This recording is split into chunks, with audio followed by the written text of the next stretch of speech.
Yeah, yeah, yeah.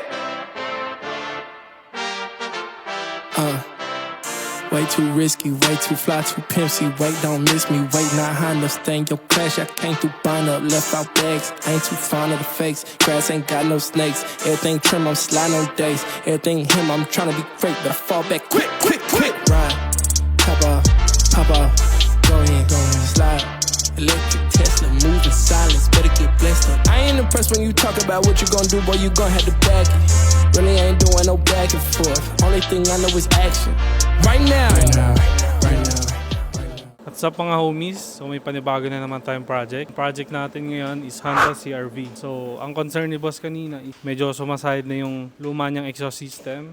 Banda sa may headers, nakatali na lang para kumapit yung exhaust. Ang kinabit natin dito, exhaust system, cutback exhaust system. Kinabitan natin siya ng ready chambered na muffler kasi gusto ni boss hindi masyadong maingay and basic lang yung tunog. Tapos 2.5 inches pipings.